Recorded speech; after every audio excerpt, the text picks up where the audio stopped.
Hi, my name is Elena May, and I'm part of Challenge 2016. For this video, I'm going to be explaining how to find the area of an ellipse. So I already have all the steps written, but I'm just going to walk through how to do it.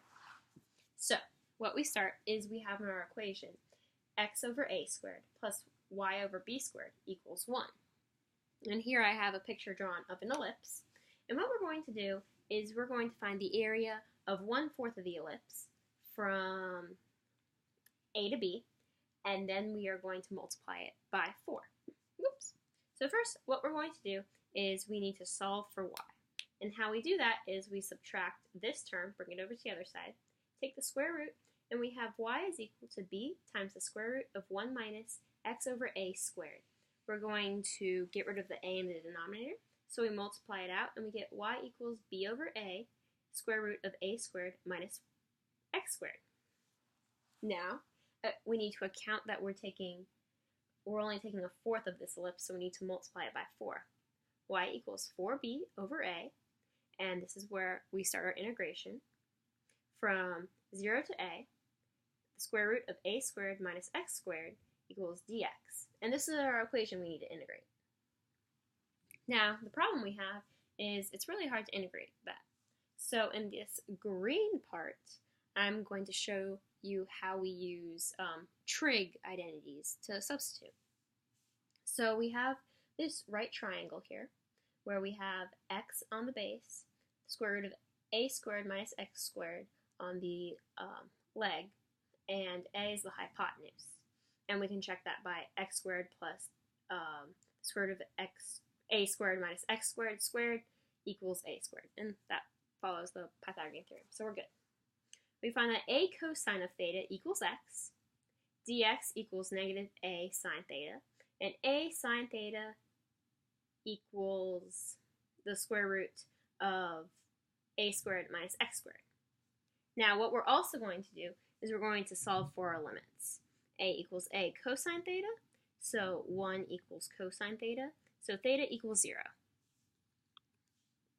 We also have 0 equals a cosine, 0 equals cosine theta, and so theta equals pi over 2. Now we're just going to substitute in. So for a sine theta, for the square root of a squared minus x squared, we're going to substitute it with a sine theta, which is what we did right there. For dx, we're going to replace it with negative a sine theta d theta. Sorry, there should be a d theta right here. And so we come out with y equals 4b over a, and we're going to take the integral from 0 to pi over 2, a sine theta times minus a sine theta d theta. We can cross out some of the a's, and we end up with y equals 4ba integral from 0 to pi over 2 sine squared theta d theta. Now, using one of our integrals, we're going to switch this to one of our identities. We change this to y equals negative 2 ab, take the integral from 0 to pi over 2, equals sine squared 2 theta d theta. We're going to change this sine 2 theta d theta to 1 minus cosine squared 2 theta. And when we integrate that, we get, and this is finally something we can actually integrate, we get y equals negative 2 ab, and we're going to evaluate that from theta plus 1/2 sine 2 theta from 0 to pi over 2. Now we're going to, oh my goodness, I'm missing the word, sorry. We're going to multiply this negative 2ab by both terms. So we get y equals negative 2ab theta minus ab sine 2 theta, and we're going to evaluate that from 0 to pi over 2. So that equals, and I'm just going to skip this part because y'all can see that.